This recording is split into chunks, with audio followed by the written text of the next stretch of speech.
Voilà, mes frères, ce tour du monde nous amène d'abord en Argentine. Et vous êtes certainement familier des images qui défilent sur votre écran.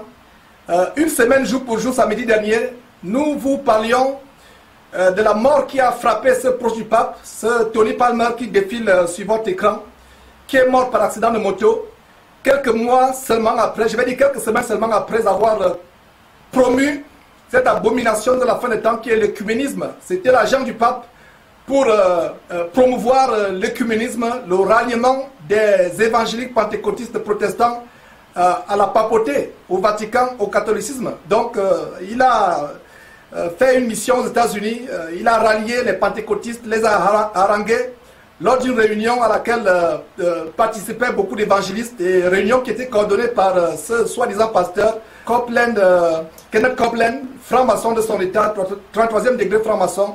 Et donc, quelques semaines seulement après, cet homme était mort par accident de moto, et nous parlions de ces choses la semaine passée.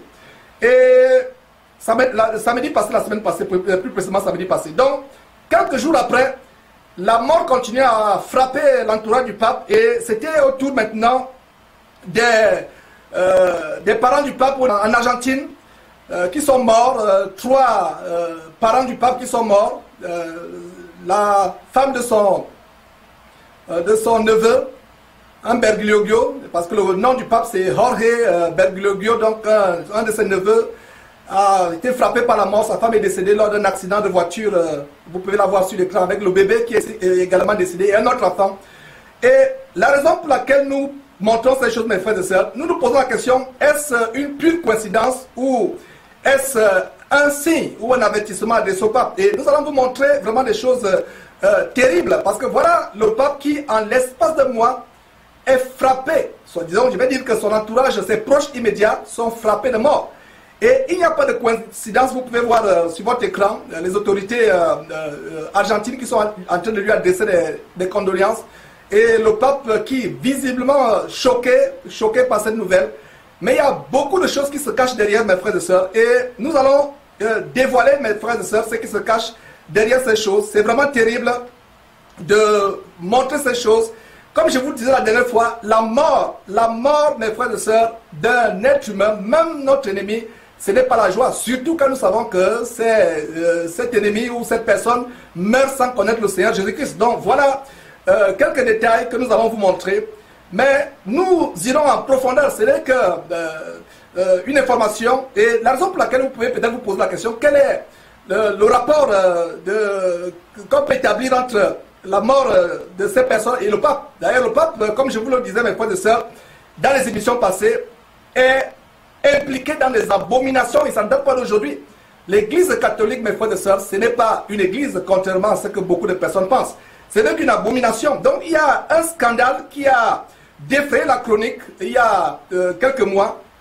Le pape qui a été convoqué devant un tribunal, il y a une plainte qui a été adressée à un tribunal contre le pape. Des investigateurs au niveau de la Belgique, au niveau aussi du Canada, à travers le monde, ont adressé des plaintes contre le nouveau pape, le pape François, de son vrai nom, Jorge Bergoglio, pour crimes rituels, sacrifice d'enfants, sacrifice rituel, consommation de chair humaine, consommation de chair humaine des enfants, etc. Donc c'est une information qui nous a été relayée, et nous avons d'ailleurs un document que nous allons vous lire, parce que nous faisons tout avec les preuves, mes frères et sœurs.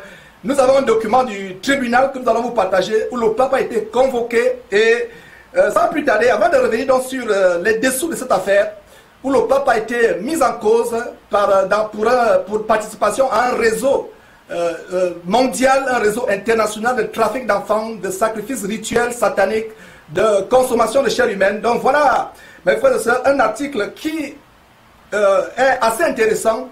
Je vais dire un document qui est assez intéressant, c'est le document de la Cour. Voilà, vous voyez cela sur votre écran, je pense que vous pouvez voir ce document. Et nous voyons ici, c'est une sommation publique, et on peut lire, voilà, je vais traduire, c'est en anglais, mais je vais traduire pour vous. Donc, dans l'affaire du peuple contre Jorge Bergoglio, Adolfo Nicolas Pachon, Justin Welby et autres, numéro du greffe du tribunal, voilà le numéro, voilà, vous pouvez lire. Bon, maintenant, l'article, disons la sommation, le document du tribunal continue avec ceci. Une sommation à comparaître devant ce tribunal est établie en ce jour, le 3 mars 2014, à l'encontre des personnes suivantes. Jorge Bergoglio, alias Pape François, souverain pontife de l'Église de Rome. Adolfo Nicolas Pachon, alias superviseur général de l'ordre des Jésuites.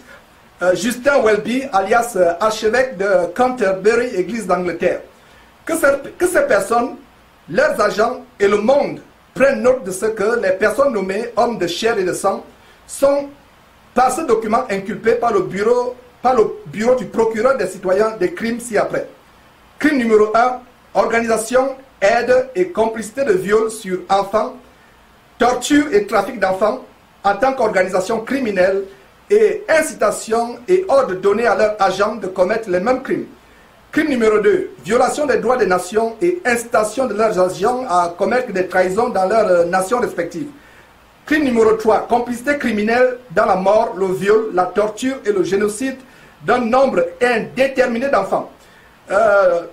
Crime numéro 4, conspiration criminelle dans la commission et dans la dissimulation de ces crimes et incitation aux autres.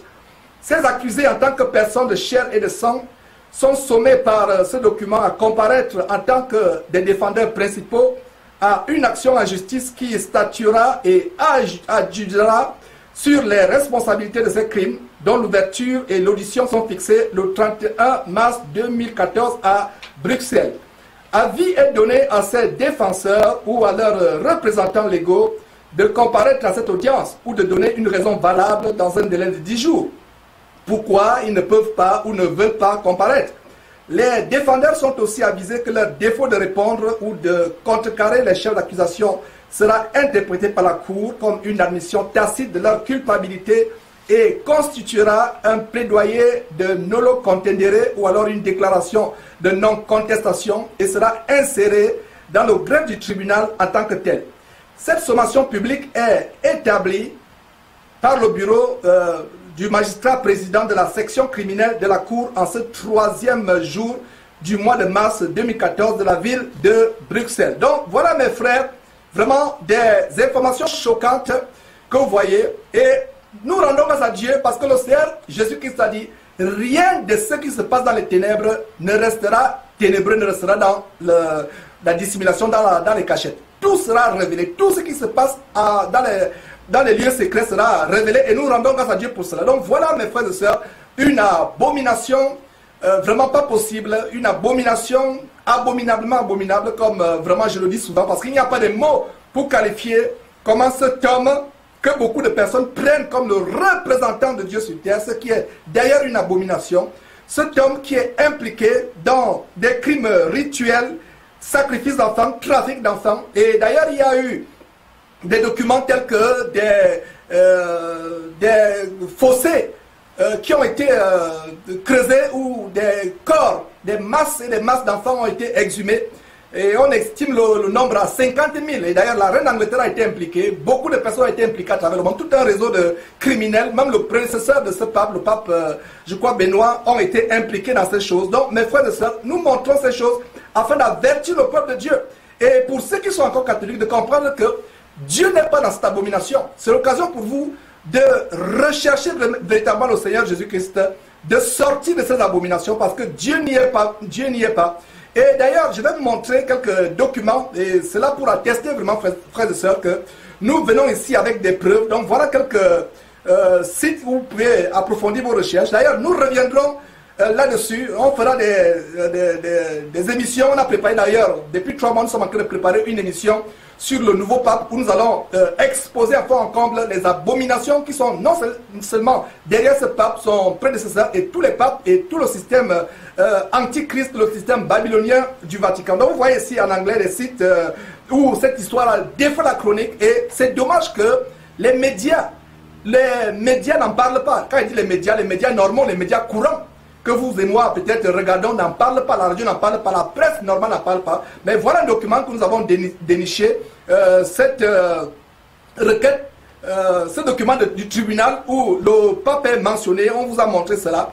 Et donc regardez mes frères et sœurs, ici, Vous voyez, par exemple, breaking news, child sacrifice, ritual stopped, the Pope. Voilà, donc il y a même des voix qui se lèvent, non seulement au Vatican, mais à travers le monde, à la démission du pape. Et voilà donc des choses que nous vous montrons. Ce n'est qu'une petite introduction à l'émission que nous aurons, plaise à Dieu, prochainement. Et voilà notre site qui manifeste sa stupéfaction du fait que le président Obama rencontre un pape pédophile, sacrificateur d'enfants pour des raisons rituelles sataniques. Et d'ailleurs, il y a un adage humain qui dit que les oiseaux d'un même plumage vont ensemble. Donc ce n'est pas par hasard que Hussein Obama, je ne sais pas, se font des choses abominables. Donc voilà, Barack Hussein, président des États-Unis, Obama, donc associé à ces abominations, donc le peuple de Dieu soit éclairé. Voilà, donc il y a d'autres documents. Voilà par exemple un site que je vous recommande. D'ailleurs, c'est le site de cette Cour internationale criminelle de droit commun qui traque ceux qui sacrifient les enfants pour des raisons rituelles. Et voilà donc quelques documents. Et pour ceux qui ont besoin des liens, vous pouvez nous contacter sur le lien de Jésus-Christ pour vous donner des informations, tout ce que nous montrons afin que le peuple de Dieu soit éclairé, pour que vous sachiez vraiment dans quel monde nous vivons et à quel point ce monde a atteint vraiment un niveau assez vraiment élevé, je dis même très élevé d'abomination. Donc voilà les sites où cette histoire a défait la chronique. Donc voilà, c'est tout simplement un avant-goût de l'émission que nous ferons. Ce scoop qui intervient dans cette émission aujourd'hui. Et vous pouvez donc voir le rapport, mes frères et sœurs, donc avec les décès qui frappent l'entourage du pape. Il y a tellement de choses abominables qui se passent. Donc on va montrer cela. Donc, ça nous fait plaisir de montrer ces choses afin que le peuple de Dieu soit édifié, éclairé. Donc nous allons continuer avec mes frères et sœurs ce tour du monde. Voilà une autre abomination que nous allons montrer. Et c'est un scoop du côté de... Ça c'est un scoop du côté maintenant des États-Unis.